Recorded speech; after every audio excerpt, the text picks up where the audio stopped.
Welcome everyone to Resenha BJJ, and today we're talking to someone very special. You've probably heard of his company already because we talk about them all the time on this channel because they make the best Rashguards and shorts in Jiu Jitsu. And we are talking to Chris Martinez, the founder of Phalanx Jiu Jitsu, no gi equipment, and hopefully soon gi equipment as well, right? That's right. Yes, thank you for having me, and you're absolutely right. We are going all in. We're going to be a fully developed jiu-jitsu company, not just no-gi. Awesome. I have to say from experience, when I first got my first set of Phalanx Rashguards and shorts, I was a bit apprehensive.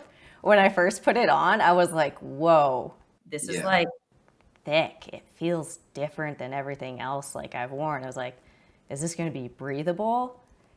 And I was really apprehensive. And then my first session, I fell in love. Like it almost feels like you're not wearing anything, which is kind of a weird thing to say in jiu-jitsu. Yeah. Because like the quality of the material just feels so good and you still feel so protected, especially with the long sleeve stuff. And then the shorts, they just move. Like you don't feel like they're bunching up or they're restricting or anything. Yeah. For me, I know I'm totally like selling Phalanx right now because I do that all the time on every video. But I did just want to like say that it is a very innovative product in jiu-jitsu. And personally, that's something I love to see in jiu-jitsu is people that are doing stuff different, doing products differently, because we've all had those like really cheap rash guards and shorts that like start fraying and pilling. And so when you get something new and exciting, like say a Phalanx rash guard, that to me really excites me. And I'm super excited to share that with everyone. Yeah. So now that I'm done that, remember guys, you just Well, I discount could code actually Resenha. touch on that real quick. You know, the innovation part with the rash guard, the concept early on was second skin. Because when I started Phalanx, the reason I actually started Phalanx is that I didn't like what I was wearing. Now, this was a long time ago when there weren't a million rash guard companies out there. This was way before all that. And I just hated what I was wearing. It's like, I want to make better stuff. This is probably 2010. And so I got a sewing machine. I learned how to use it on YouTube, got some fabric, and I started making my own stuff. And so when you had mentioned, like, it kind of feels like you're not wearing anything, it's because the concept was second skin. And then when I did the shorts, I wanted them to be light and flowy. And I have a funny story on that, actually. You have to take yourself all the way back to 2010. And the only shorts people were wearing were MMA shorts. And they were thick and long and really like hard and like crunchy. And I wanted it to be more lightweight, kind of like what you see in the surfing world. And at the time, there was a brand called Hurley, which was really big. And so I took a pair of Hurley shorts and I took the pockets out, the buttons and all this, and I sewed my own no-gi shorts that were super lightweight, similar fabric that we use today, which is actually now the standard. And the funny story is, I probably shouldn't say his name. There's a very, very famous, everybody knows this person in jiu-jitsu, and I went to him to sell them to him so he can sell them to his students. And he was playing with them. He was like, these are too light. Nobody's ever going to wear these. And now those are the ones that's what everybody has. Everyone has lightweight shorts now. I thought that was pretty cool. And all it really takes is someone to stand up and be like, I don't like the way things are being done right now. I can do it better. Exactly. And it was because I was doing no-gi. That's all I did. And I said to myself, like, no, I know this is what people want. I'm going to make these. I know this. So regardless of what that person says, I'm doing this. And I did. And it's actually the same reason why we didn't have a gi for the longest time, because I don't do gi. And I couldn't stand, I didn't know what was good. Like I put a gi jacket on. I'm like, I don't know if this is any good. I don't want to put the brand behind this. The brand quality is so important. So we just didn't have a gi. And we tried here and there, but it was lack of confidence is what it was, because I wasn't going to be disingenuous. And then fast forward to now, well, I've got employees and most of my employees do gi, and they practically were revolting against me at this point. Like, we got to bring out a gi. So I was like, okay, now we'll do the gi because there's enough people here that truly care about putting out a dope quality product gi. Now let's get started. Mm-hmm. It really it comes from a place of passion, right? And that's the way, that's where, I feel like that's where long lasting kind of innovation and business comes from, is when you actually care about what you're doing and you actually want to serve people rather than just say going after, like, say, selfish reasons or profit. 100%. Absolutely. That's why and one of the videos I'm going to do is why most jujitsu apparel companies fail. And, I could say why most companies fail, but specifically to our beautiful little culture that we're in, one of the biggest reasons, there's several that I could break down, but one of the biggest ones is that you're getting into it for the wrong reason. You're getting into it because you want to make some money and you love doing jujitsu and maybe you have a good idea of a design, not realizing that you're not trying to be a one-hit wonder like a Vanilla Ice. You're trying to be all time, and you have to build a business around it, and you have to come up with more designs and iterate and also improve and invent. Can you talk a little bit more about that? Because you mentioned that you are going to be making a video. So my understanding is you're going to be making a YouTube channel, as in addition to already your kind of like personal development and entrepreneurship kind of coaching. Can you talk about like those two businesses and how Yeah. it relates to people in the world of jiu-jitsu and how they want to develop their careers in jiu-jitsu? Yeah, for sure. Well, I kind of have to start early on. And when I first started Phalanx and I started doing it in 2010, all I wanted was to make cool shit. Like that's it. Like it was my I had a baby vision and I thought maybe someday I could leave my horrible job. I hated my job so much. I sat in a cubicle. I was a geologist, got my degree, loved college, loved the people, loved traveling. Then I get my degree and now I'm sitting in a cubicle and I was so miserable. I guarantee you, if we can go back and find the people I worked with, they were probably like, that guy sucked because I just hated it.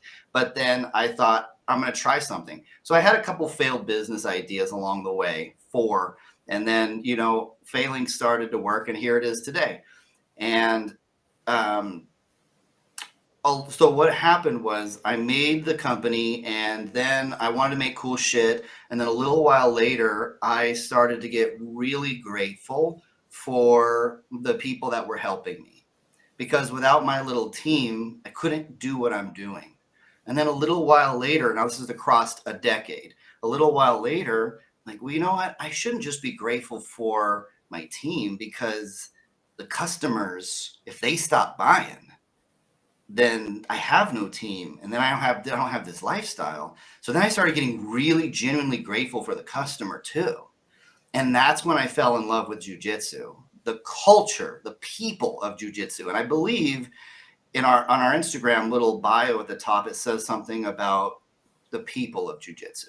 It's not just about the gear, it's about the people of jujitsu.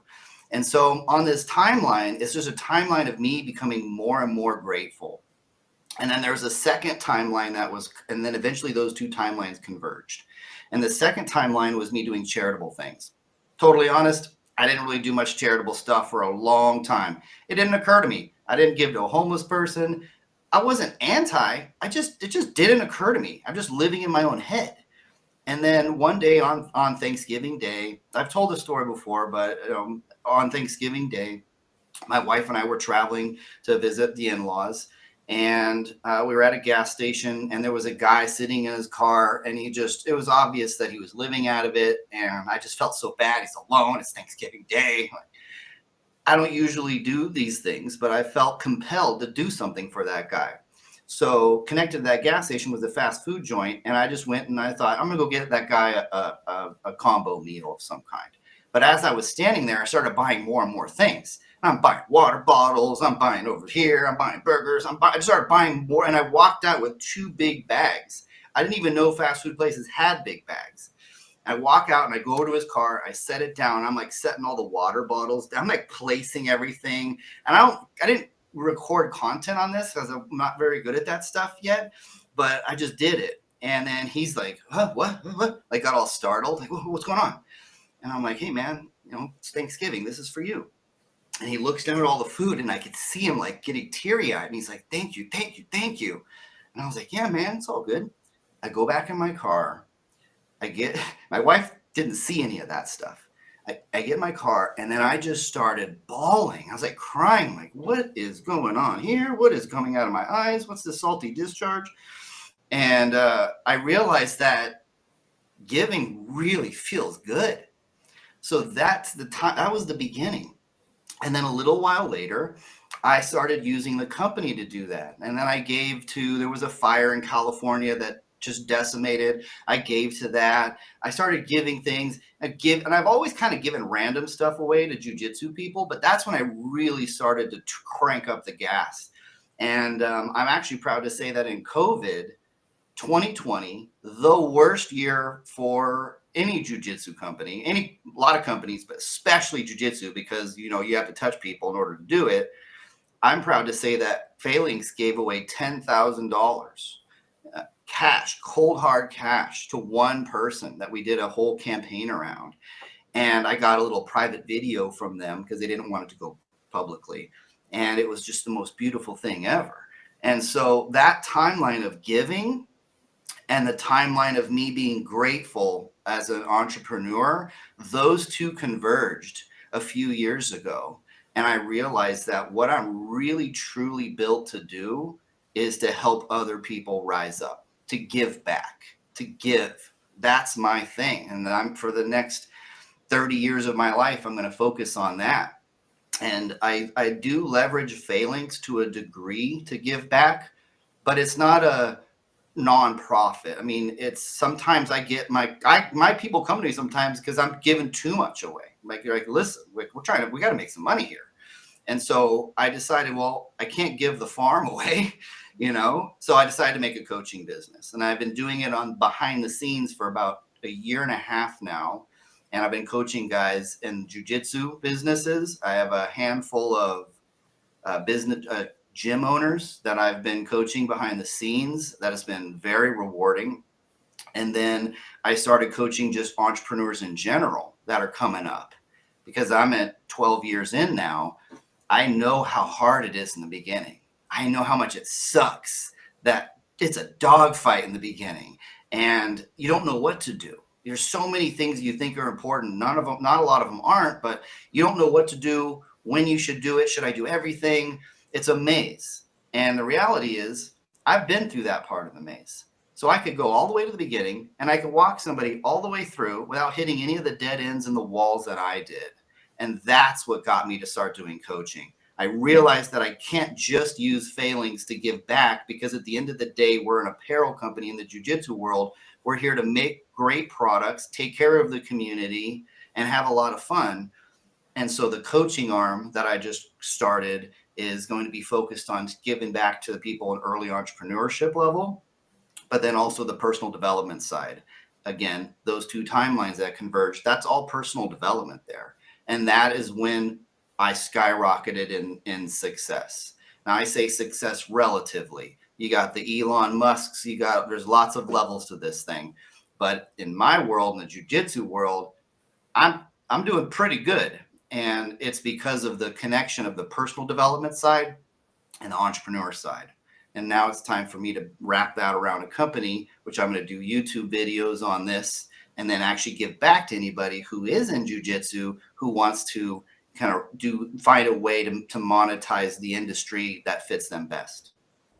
Can you speak, because you spent a lot of time in jiu-jitsu, you're kind of one of the OGs, the original gangsters of jiu-jitsu, I feel like, especially when it comes to like no-gi. Like, you were doing it before it was cool, basically. Yes. Yeah. Can you speak to some of the issues that you are seeing in jiu-jitsu that you feel like maybe like athletes or business owners could be doing better? Like, what would be the thing that would take them to the next level, or the biggest obstacles? Oh, okay. So you say athletes, what can they do better? That's not my place to say. I'm not an athlete, but one of the very first videos I'm going to make is, you must wrap yourself around a corporation. You have to build yourself. So they talk about building brand, build your own brand. You got to be the brand. Yeah, but you got to build a business around you. So getting a corporation, the right type of entity that works best for you. and then so once you've wrapped yourself around that corporation, then leveraging it to your best ability. So for example, if I'm a purple belt and I don't have like a lot of influence yet, but I'm doing pretty good. I'm on the tournament scene and I'm getting some victories here. I'm documenting my pathway, because most people are pretty good at social media content at this point. And so there's really not much I could elaborate on that. I'd send people to other guys for that. But what you would do is you got to create a business around that. And then instead of, let's say you go to a tournament and it's like a prize fighting one and you win, well, you just get a check. That's income. It's going to get taxed heavily. What you need to do is have a business. And so those businesses work together. You're now traveling to this tournament, but you're putting it on your business's account, not your personal account. The meals and entertainment that you do is business. The operational expenses are business. The apparel that you buy is business. If you're a professional athlete, you can write off a lot of these things by putting them as a part of your business and not using taxed income that's coming into you. So I think that's one of the biggest things that I would do, is get people to wrap themselves around a business, structure it properly, build a decent budget, and start actually being a business person, not just being an athlete. And you hear athletes talk about this. You hear people on Rogan's podcast over the years talk about how they believed the wrong people, or I didn't have a business manager, or I didn't know anything about business. And now you hear guys like Mr. Beast in interviews talking about the business side, not just the creative side. And I think in jiu-jitsu, we're still one step behind. And there's a lot of ignorance in the world of business, because everybody's leaning so hard into just content creating and monetizing YouTube and how do I get more clicks and shares and likes, instead of realizing that the money that you are making, you better be managing it well. And it all starts with just building it around a business and then developing it properly. I totally agree. I feel that is a big issue that I see in jiu-jitsu. And like I mentioned athletes, but I think it's across the board, even with like, say, business owners, because jiu-jitsu is such a personal thing. It's almost like spiritual. It's almost like a religion. Right. That people have such a hard time, I feel like, taking a step back and realizing that you do actually need to make money and you do need to survive, because they think like, oh, if I'm an athlete, all my job is just to train and win. But in reality, there's so much more to it if you want to be successful.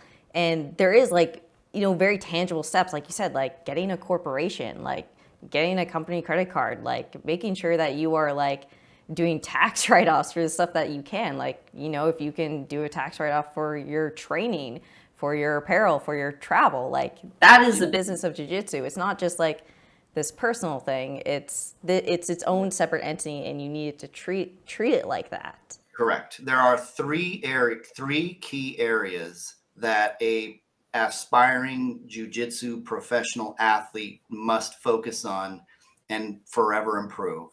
And area one is obviously their jiu-jitsu training, their skills, your jiu-jitsu skills. Duh, that's number one, and not necessarily in any order of significance.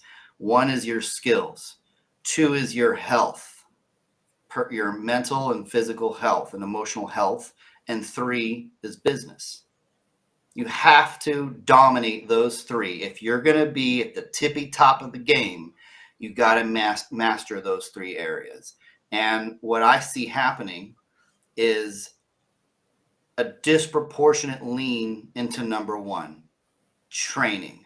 1 a day, 2 a day. I did 2 a days for the last 27 days. Okay. Well, your business is in shambles and your mental health is a mess.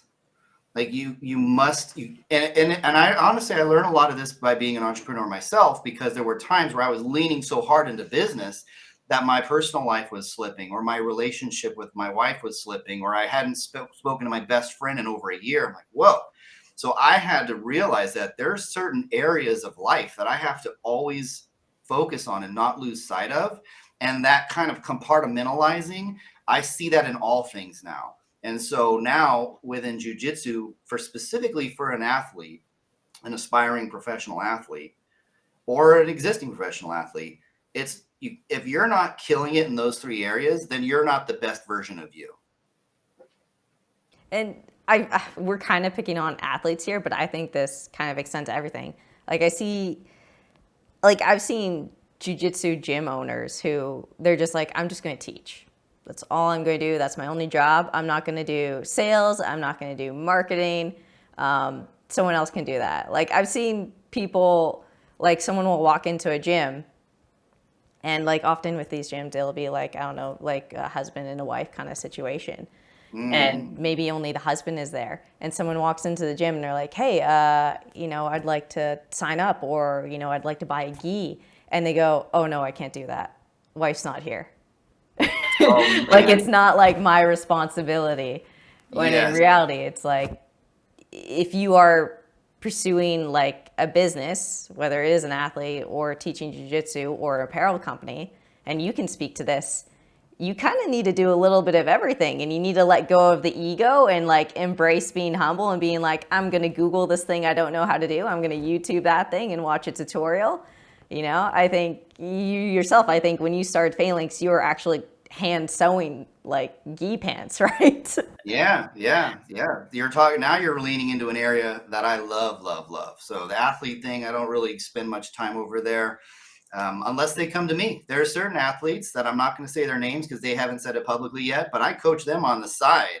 And most of the coaching that I do is in the world of the personal development side and then the business side. Because what am I going to tell them about training and skills? Like they got that. But in the other side, the jiu-jitsu gym owner, that is near and dear to my heart because I don't want to act like I invented this, but I just don't know who was doing this early on. And it was making gear for the gyms. And it started, I made some gear for 10th Planet Costa Mesa back in the day. And this is like 2011. And then I realized that, wow, I can get my brand out by taking care of these gyms. And then they're like, dude, this is good stuff. And then next thing you know, okay. So I've been working with jiu-jitsu gym owners for almost as long as I've been in business, over a decade. And I have I was going to date myself for a second there. I was going to say I have a digital Rolodex, which you probably don't even know what a Rolodex is. That's the like terrible. spinny thing with paper, right? And the little cards and dresses. I've seen it in old movies. I got to lose it. I got to lose that one. But I've got a database of a lot of gym owners and we do business with them. And it was very easy for me to learn right away that they are fantastic at doing what they do, what they love, and not so good at doing the business side. And no disrespect, how would you? The only way you get good at this is by reps, is by experience. So I've been on the mat of this business of jiu-jitsu every day for the last 12 years. Of course, I'm going to be a lot better at it than most people because I spend how much time I spend on it. So those are some guys that I started to coach. And you're right.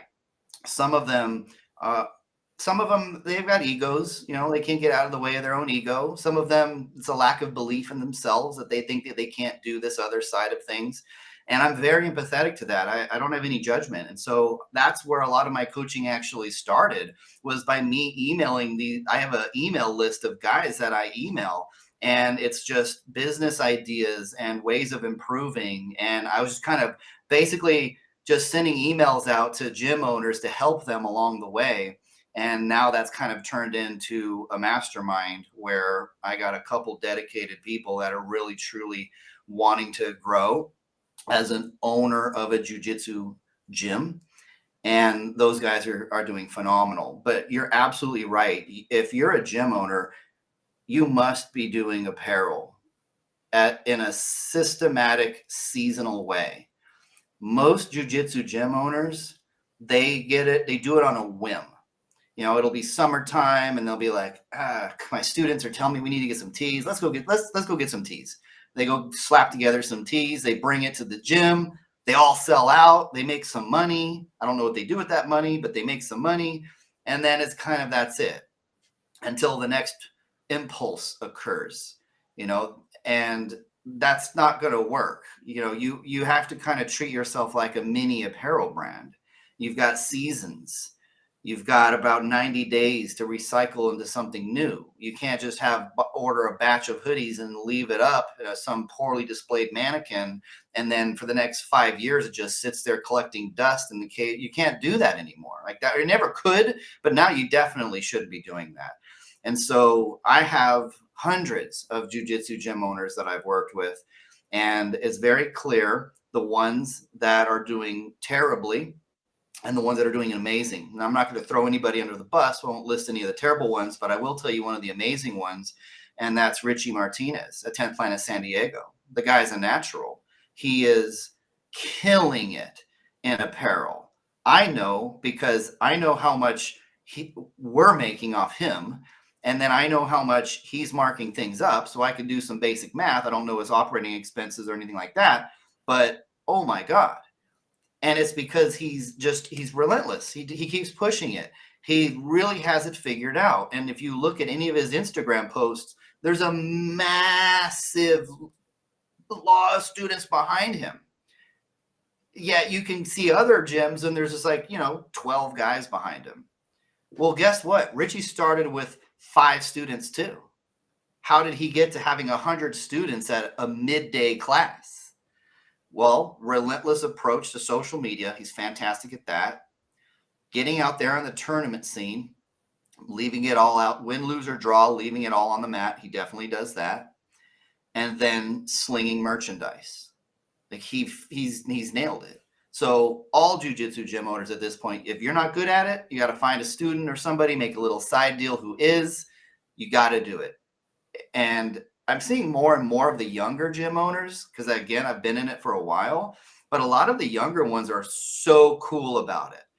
We get some young gym owners now that come into our little family of custom clients, and their hands are open. They're like, teach me, talk to me. What do I got to do? And I give a lot of credit to those youngsters. And then there's some of the older generation that it's really hard to get them to realize how significant it is to focus on doing merchandise in a systematic way. Mm-hmm. What you're describing kind of really reminds me of kind of the book of the E-Myth, the idea that, being the owner it's a separate entity to being, say, the worker. Like, okay, yeah, I own a gym or I am an athlete, but that doesn't mean that you need to be in the trenches every day teaching every single class there 16 hours a day. You also need to remember that there are other things that need to be done, and that, like you said, like no one knows how to do everything right away. You only get it by doing reps. So yeah, you can say I'm great at teaching jiu-jitsu classes or I'm great at competing, but maybe I do need to work on my sales outreach and marketing to bring people into the gym, or to bring in sponsors to put on my gi or something like that. And so just going out there and being like, hey, I'm going to suck at this when I start, and embracing the suck, embracing the fear, embracing the no's, and just go. And what does that sound like to you? What does that sound like? That sounds like being a white belt again. That's just the way it is. You're going to suck at everything in the beginning. And it's unfortunate when I meet black belts on the mat who are white belts in business, but they believe they're black belts in business.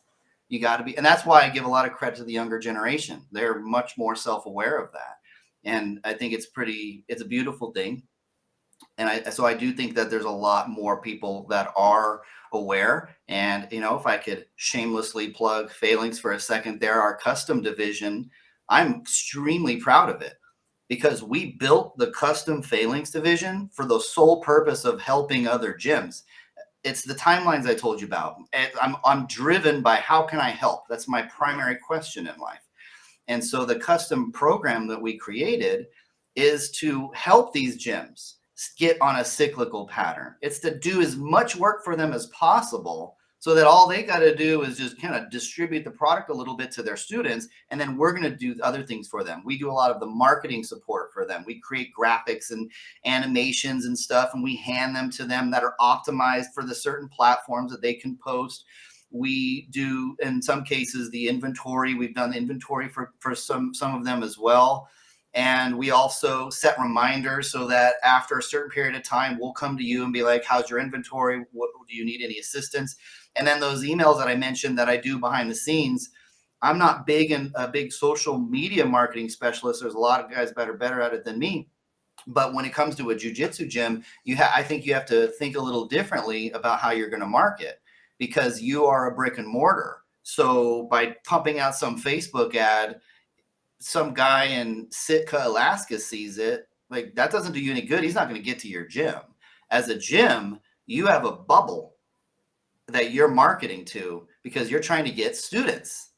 And so it's called proximity marketing. They got to focus on that. So I would, not that this is a master class on jiu-jitsu gym businesses, but just like real quick, focusing on proximity marketing is significantly more important than your social media marketing, in my opinion, because you're trying to get human bodies inside your store, inside your gym. And so going to local police departments and fire departments and putting flyers, making deals with the service providers in your area for a hefty discount. That's one thing. Going to your local church and community areas, sitting outside the grocery store in your gi with a little kid and his gi and some flyers. Those are actually way more valuable, in my opinion, than doing social media stuff, because those are the people who are actually potentially going to join your gym. So there's a lot of stuff that I would love to elaborate on when it comes to the business side of jiu-jitsu, especially, that's more of the jiu-jitsu gym owner side. But I would say that's also, like, you can extend that, like, again, like, if we go back to athletes as the example, like, why can't an athlete go to, look at the entrepreneurs in their gym, the people that are owning businesses there that say, I don't know, maybe they own like a power washing business, or they own a local restaurant, and being like, hey, I'll put your restaurant on my gi. I'm going to promote you on my social media. I don't know, I'll hold up like a hat on the podium of your restaurant brand when I win this competition, if you can sponsor me to compete. There's so many like things that an athlete or anyone in jiu-jitsu can do with just a little bit of sweat and a little bit of thinking outside the box of like, maybe, just go to door, like, who's in my community, who's my neighbor, how can I help them, and how can they help me out? Yeah, pound the pavement is what it's called. You got to pound the pavement. And as an athlete, you're absolutely right, because you are an athlete living in a certain city, training at a gym in that city. You can do promotional stuff locally that would be valuable to both companies. Like you just said, like some mom and pop pizza place that's next to the jiu-jitsu gym. I'll wear your hat on the podium, put your thing here. I'll give you shout outs on social media. That's actually really valuable, because the people in that area, it's contextual for them. So when it comes to being a competing athlete, another video I'm going to do is how to negotiate with apparel brands. I think I can really shed some light on that one. But as an athlete, there are numerous ways of building yourself up early on and getting some cash, in addition to going after that monetization on the social channels, which is definitely should be everybody's goal. You got to get there. How do you get there? You got to make deals along the way, side deals, small deals in your local area. I want to bring up, you shared this with me on Instagram, and I want to bring it up because it's kind of almost like a blueprint of some different ideas and issues that people in jiu-jitsu could pursue. One of the things that stands out to me is you have this one here that says at the very bottom, how to easily build your own online instructionals and keep 100% of the profits. So in jiu-jitsu, I would say right now, if you wanted to make money, I think the first thing that comes to everyone's mind is, I'm going to put instructional out on BJJ Fanatics. Mm-hmm. And they don't think any further beyond that. Mm-hmm. And I'm curious to know what your opinion is on that, and whether maybe your jiu-jitsu athlete, or maybe your wannabe John Danahers out there, what can they do differently that can set them apart and also set them up better financially? Yeah, so that one there's not a good way or a wrong way or a right way. There's BJJ Fanatics. I got nothing bad to say. Like, I'm sure they are great people and they provide a service. It's kind of like me talking about the custom side of Phalanx. We do all this work for you, and then you get to just hand out the gear to your students and then collect your profits. Well, they could go do it themselves too. I'm just providing a service, and it's for a certain type of person. BJJ Fanatics is providing a service, no different than I am with the gear. They're providing a service of putting them up on a streaming platform. So I got nothing bad to say about them. That is a fantastic option if you're a certain type of person. But there's another way too. Both are good. And in the other way, especially if you're more tech savvy, like a lot of the younger generation is, you can actually build it yourself and collect 100% of the profit, not whatever the deal is that you make with them.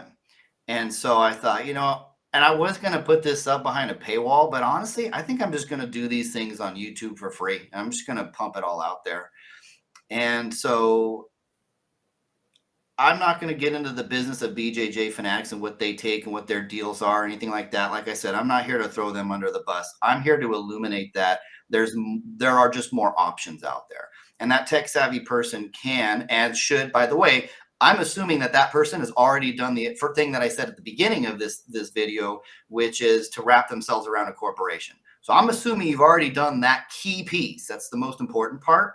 Now you're going to go build yourself your own online course.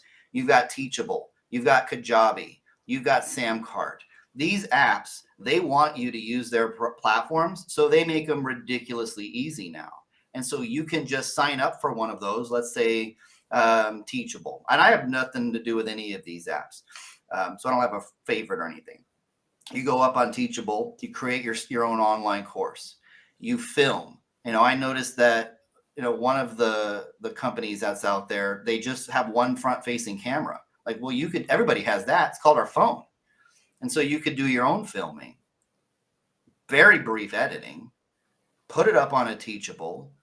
There's your course. It's now behind a paywall. You set your price, you connect it to your bank.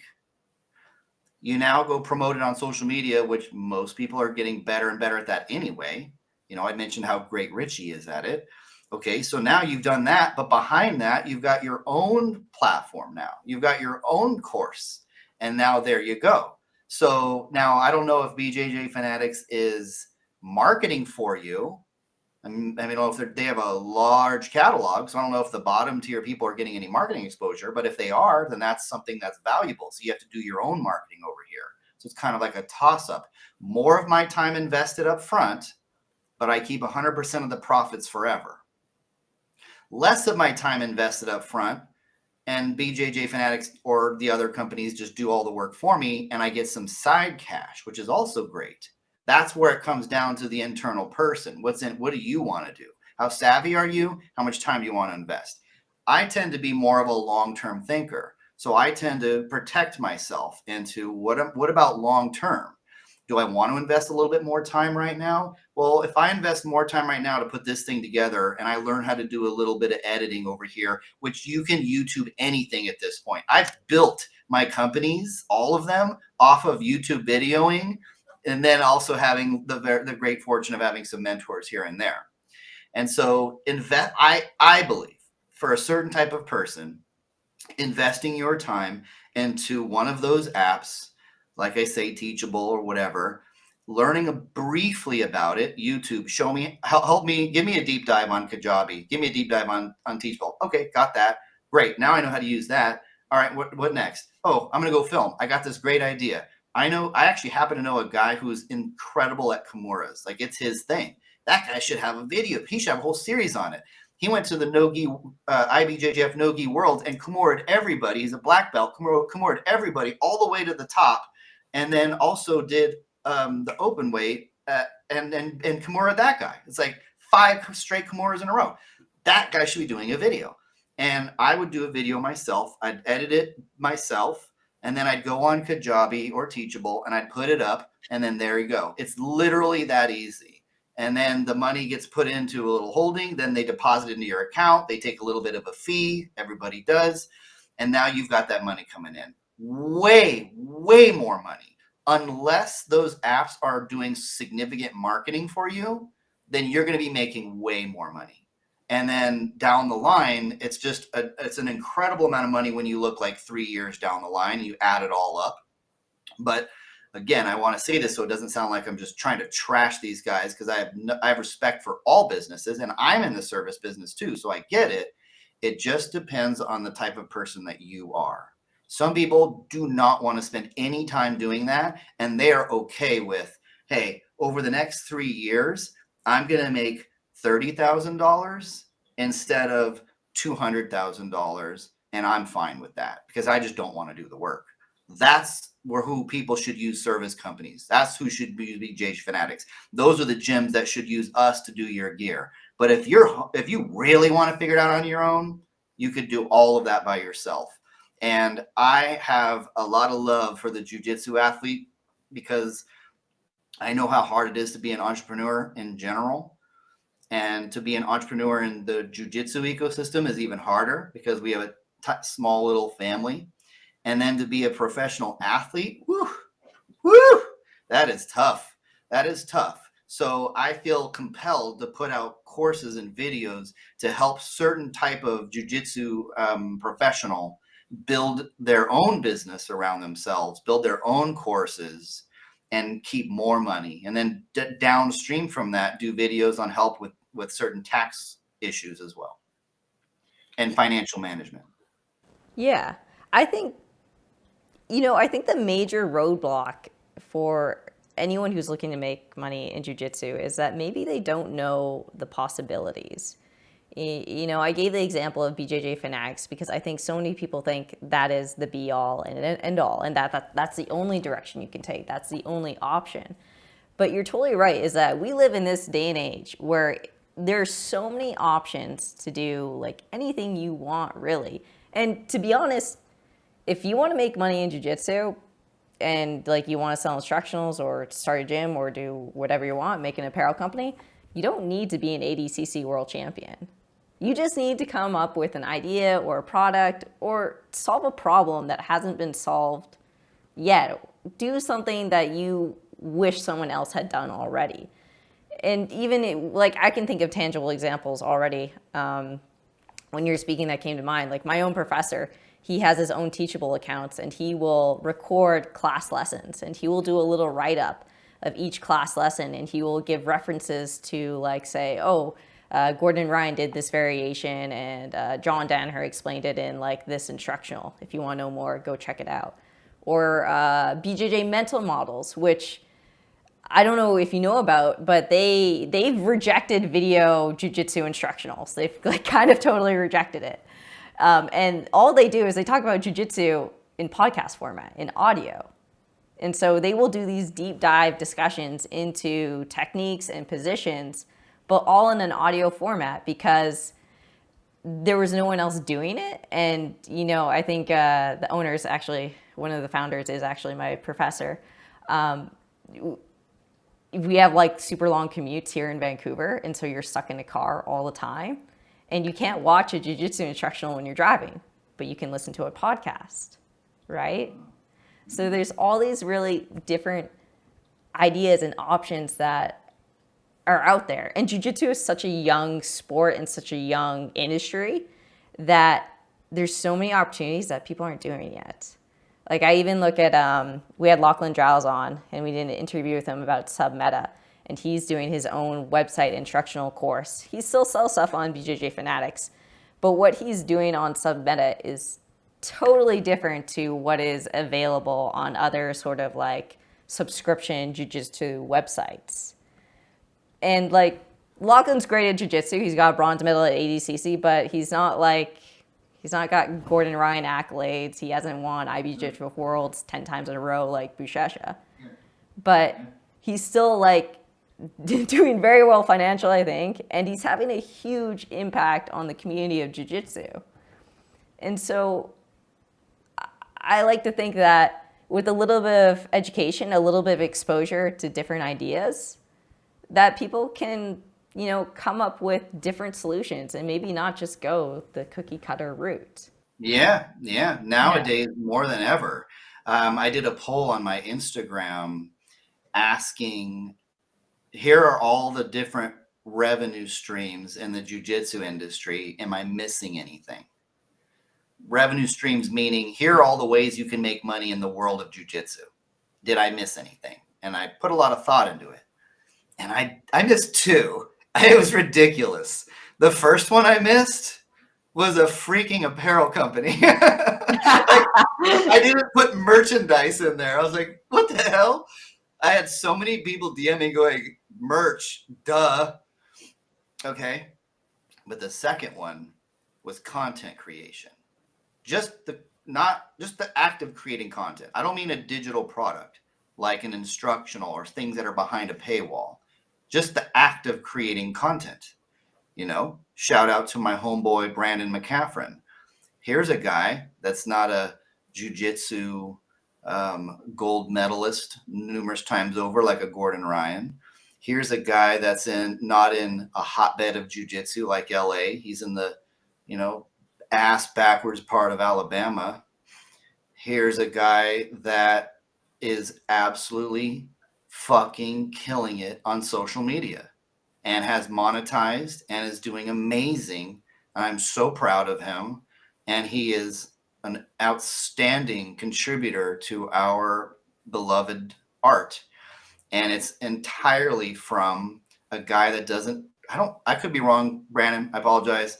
I don't think he competes. I think he's just focused on his students and his craft and his content.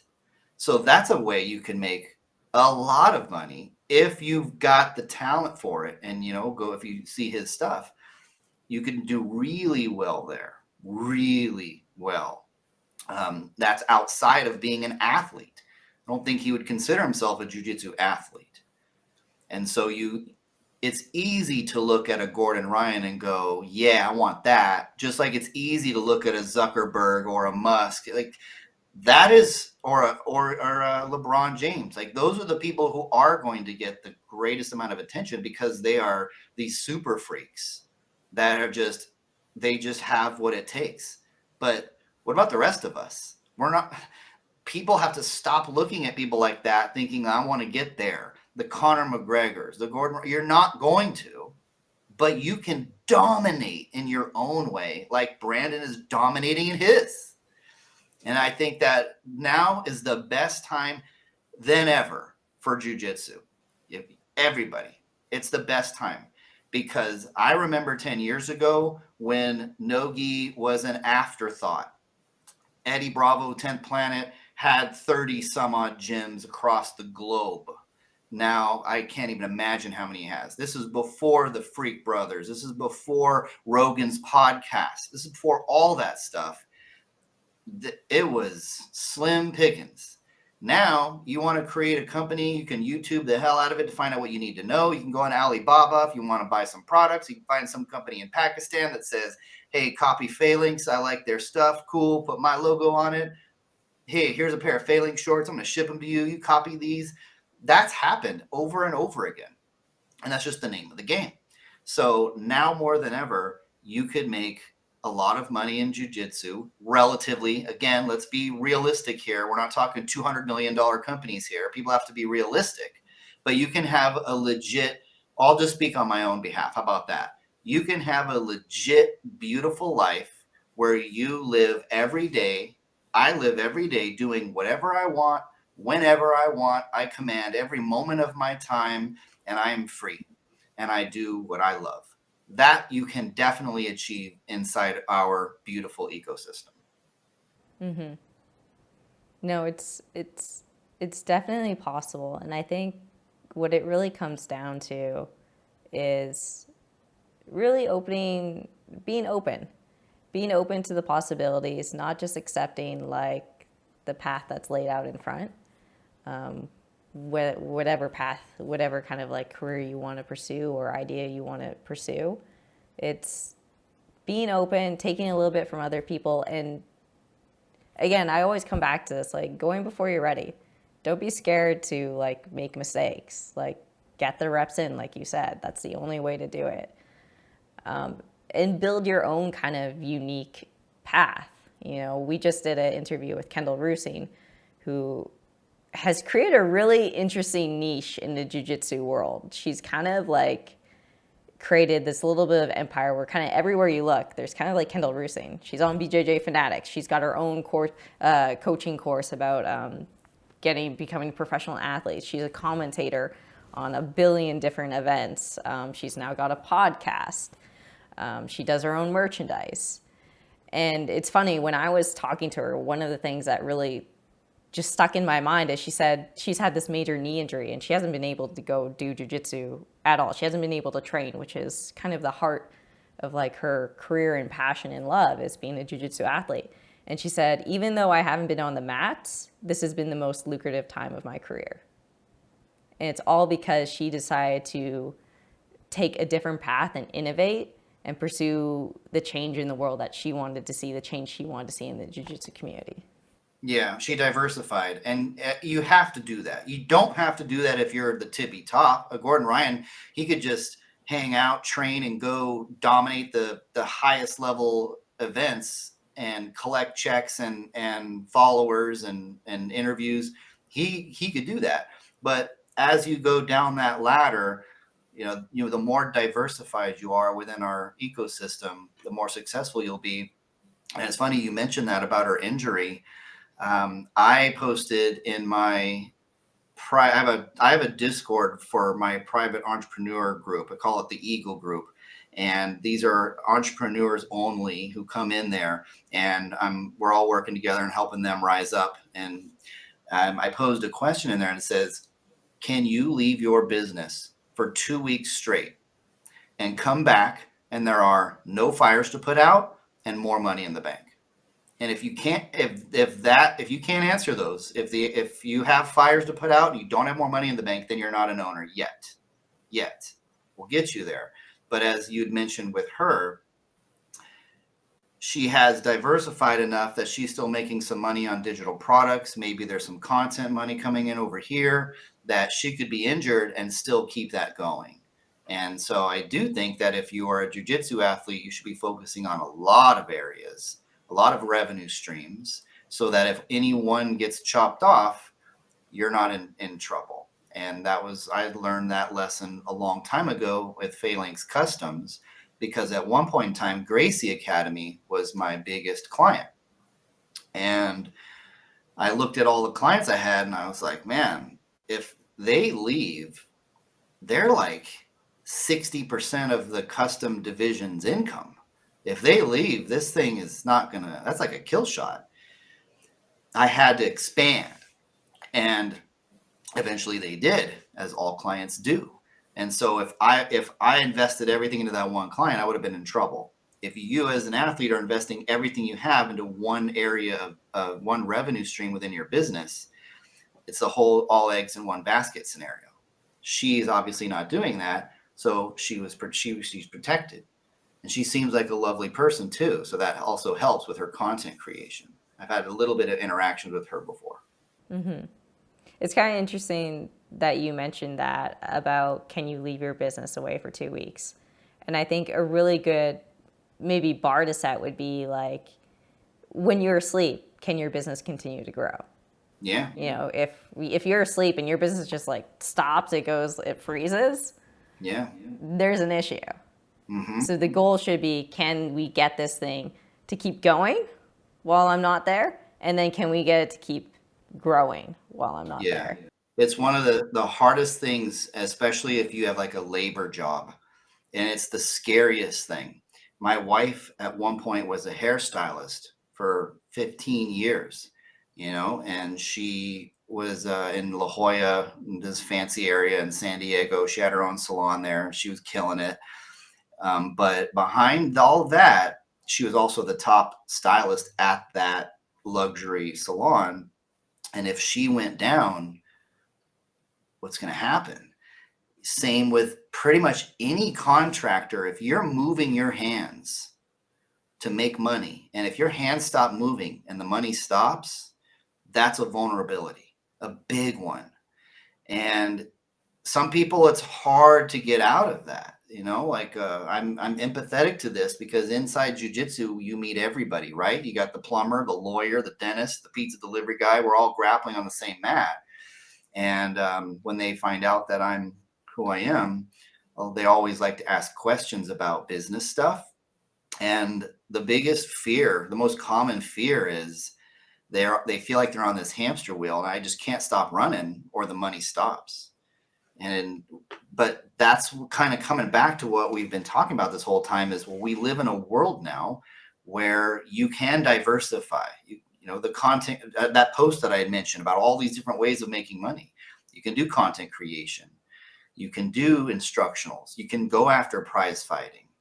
You can become an instructor, get an instructor payments. You can make side cash by refereeing. Like there's so many different things that you can do now, but it's the hardest one is, and I tried really hard to think about this. It's if you are moving your hands to make money, please spend some off time thinking about what can I do to generate some money passively.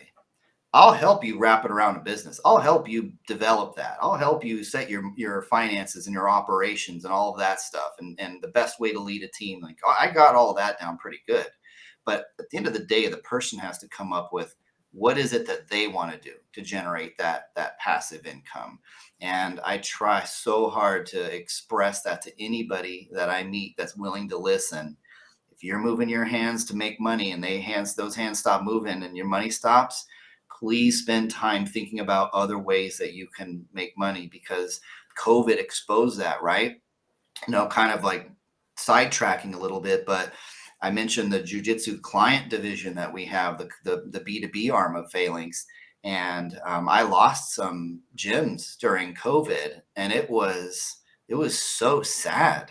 Like I was so sad for those people because some of them, one of them that I'm thinking of right now, we've been doing business for a while. And I know for a fact that it's a husband and wife duo. He does the instructional, or he's the teacher, head instructor, and she does the back office scenario. It was one of those. And they also had a child. And he's emailing me saying, we have run out of money and we have to close our doors forever. Like we've lost it all.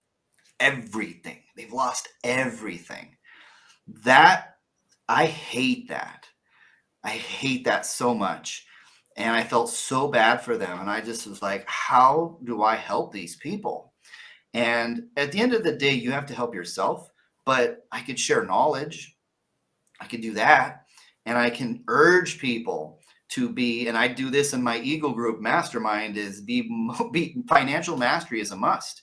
And whether you're a jiu-jitsu athlete or a contractor doing all you do are YouTube thumbnails, like that's your specialty, you must master your finances. Every single human, if you're making money, you must master your finances. That's one.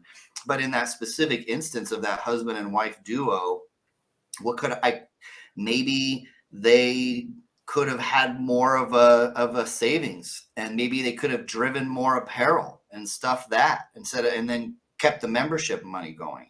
Maybe they could have done his own instructionals that he sells to his own students, because I went to jiu-jitsu the other day and he's like, okay, guys, this is a continuation of what we've been doing all week. And I'm like, I haven't been here all week.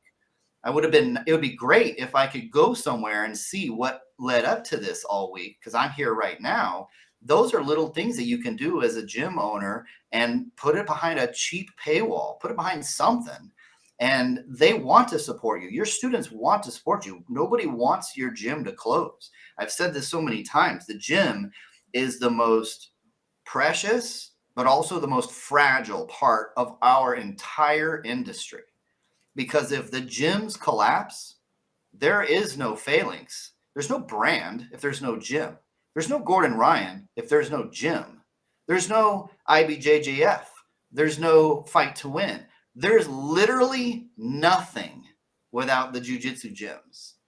And I've made it my personal mission with Inside Phalanx to help with the best that I can to strengthen and give them the best chance of success.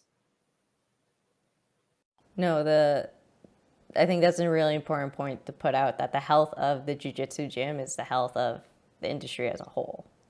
Yeah. And that if we're invested in leveling up jiu-jitsu, if we're invested in making jiu-jitsu more professional, if we want to make jiu-jitsu mainstream, whatever that means, whatever that looks like, that means investing in our gyms, investing in our local communities is where it kind of starts.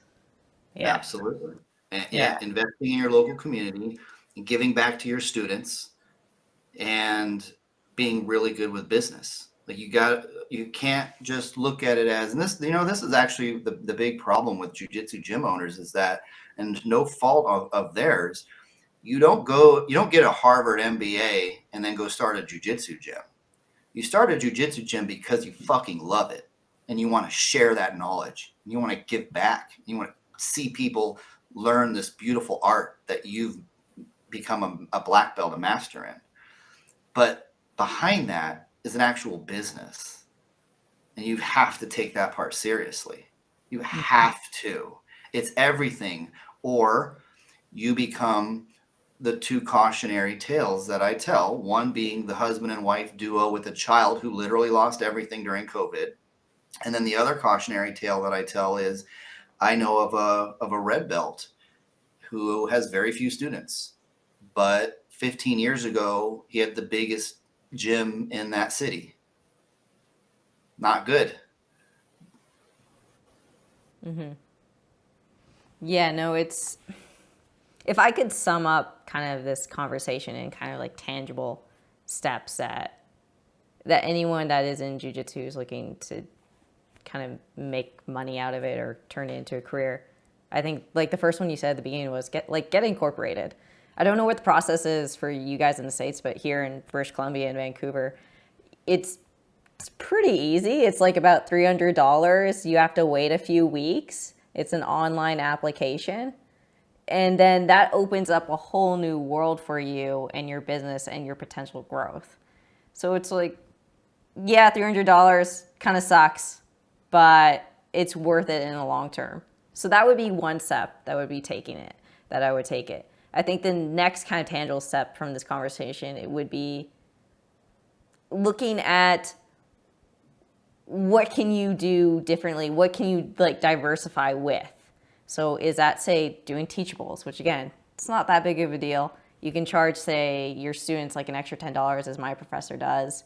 Or yeah, if you're a master of Kimuras, can you make a little mini instructional on Kimuras? Something like that.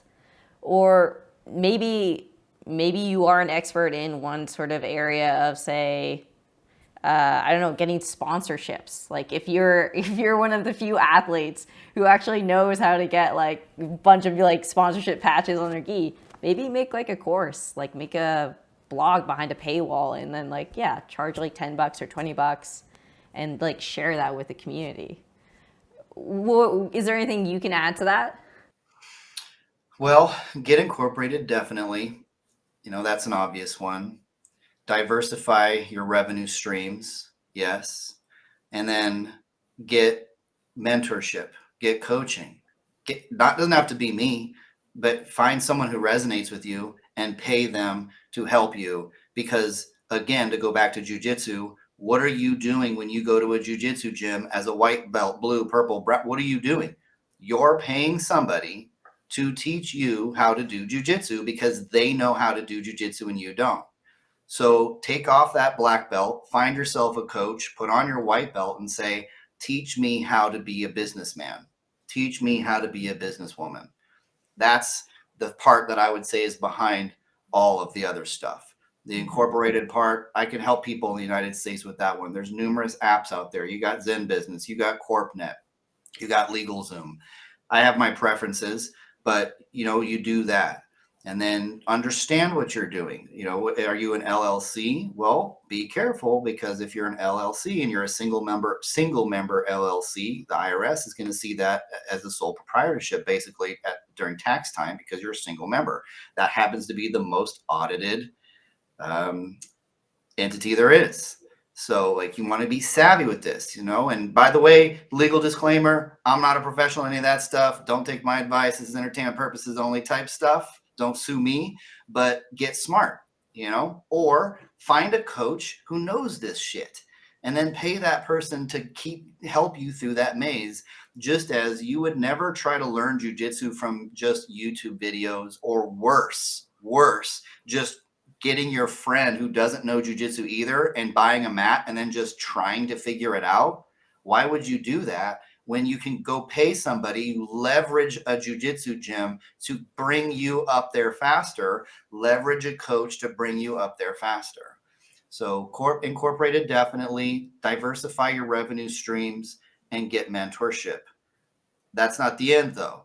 Now you want to focus on your training and then focus on your personal development, your mind and your body, your happiness. And that's, a whole other topic that we can get into in another time. But if you aren't happy with what you're doing, then what's the whole point of it, of anything, if you're not having an amazing time?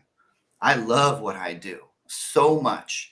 But it's not because of business success. It's because I make sure that all the gauges in my personal life are on point. And you can't lose sight of that either. So that's kind of how I would rank those. And I think it's important for like everyone to remember the reason why we're talking about all this kind of stuff is that if you're struggling in those areas, if you're struggling personally with your mental health, if you're struggling with your physical health, you're struggling with your financial health, that means that you don't have the time, you don't have the energy to actually pursue the things you do love, which is jujitsu. And that's what we all want to do. So if we can all get these kind of things more in check and we can get the health of our gyms better, the health of our athletes better, man, this community is just going to rise, it's going to soar, and this sport is just going to like exponentially grow. Yeah, I actually see it grows in two different directions because I do a lot of visualization in what I do. And you have at the top like this, you've got people like Gordon Ryan. He has done so much good for our whole culture. And now I'm not talking about who he is. I don't know anything about him, to be honest with you. But if he's on Rogan's podcast, then people are learning about jujitsu. And whether you like him or hate him or whatever in between, that's good for us. That's really good for us. So you have like these big voices at the top, and right now that's him. And then at the bottom coming up, you've got all the gyms and the individual communities that they're impacting. That's like, it all rises up that way. So that's how I kind of see it, as you got the tip of the spear on the social side with the Gordon Ryans of the world hitting major podcasts, being a part of major events and putting us on the map. ADCC, he helped us really put that on the map. And then you've got the biggest piece, which is all the little, I just kind of visualize these little circles on a map of a region. And that jiu-jitsu gym, they're impacting this region. That jiu-jitsu gym, they're impacting this region. And if all of these jiu-jitsu gyms are healthy and thriving and the students are loving life and having an amazing time, then we will continue to rise up together. What was that saying? All ships rise in the high tide? Yeah, a rising tide lifts all ships. In fact, Exactly. UFC is that rising tide, by the way. And we are a ship that is inside that as Phalanx, which is also why, side note, I know we're towards the end here, but it's also why I really leaned in on doing no gi when a lot of people were telling me you can't do that. Back 10 years ago, it was you had to do the gi. You absolutely had to. You have to. And when the UFC made the deal with Reebok, I was like, that's why I'm doing no gi. Because, well, one, it's the only one that I know, but also it's going to be way more public because of that moment there. And then the rise of UFC. Jiu-Jitsu is the discipline within MMA, and also within the discipline within MMA, which is the one that parents are more likely to put their kids in when they come saying, I want to be like Conor McGregor. I want to be like this guy, that guy, this girl. I want to be Ronda Rousey. What are they going to put him in? Are they going to put him in a boxing class? Probably not. They're like, they don't want to get their face punched. They're almost all going to start with jiu-jitsu. So yeah, the rising tide is definitely the UFC. They're the best at it. And then within that, the MMA successful people that are out there are putting tremendous light on it. And then the youngsters who aspire to be those MMA, those legends, their parents are mostly putting them in jiu-jitsu first. And then that's now going back into our culture and bringing those up. Yeah. No, it's an exciting time to be in. And that's like a huge part of the reason why we started Resenha was like, this is happening. We're growing and we're going to be part of it. We're going to be part of the reason why the sport reaches the next level. There you go. And you are. Okay, Chris, is there anything that we haven't touched on that you would like to address? No, I'm just grateful to be here. Cool. Thank you so much for doing this. I've learned a lot. I've definitely been inspired. And I'm hoping, again, like this whole point of Resenha, why we did this channel was to educate, to talk about the things that aren't being spoken out loud in jiu-jitsu right now, and to educate everyone and bring everyone else to the next level. And I think you've really helped with that. And I think you're going to continue to help with that through your work as like coaching, with entrepreneurship, personal development, with your future YouTube channel, and all of the stuff you do with Phalanx, which is tremendous. So thank you so much for that. Thank you. Where can people find you? Phalanx, that's probably the best place. Just check out the website, check out our Instagram, see what we do. We are a company that is built to give back because that's part of me and who I am. And we do giveaways all the time. And also a little bit later this year, we're going to do my favorite campaign. We do it once a year, and it's the United We Roll campaign. And what that is where we take, we put together a kit and some gear and stuff, and we put it up, and then we promote this thing. We're all one. Like you've got your own, when you go to your, where do you train, by the way? I'm in Vancouver, Canada. But what's the name of your gym? On Guard. So you go to On Guard and there's a certain patch on the back of your gi. I go to 10th Planet Scottsdale. There's a certain patch on the back of my Rashguard. We all have our different logos, but at the end of the day, it's just one big family, right? And so we're all united in rolling. And so the United We Roll campaign is basically putting together some really cool stuff, putting it out there. And on all of the money that comes into that, it gets sidelined over here into its separate bucket.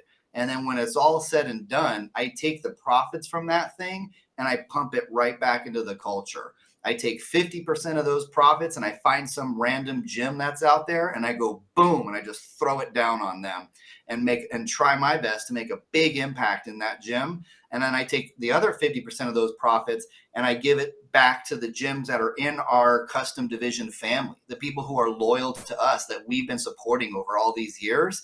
It gets distributed back there. So I'm loving doing charitable things, but it's hard to do it in a jiu-jitsu industry because a lot of people don't really care, and I totally get it.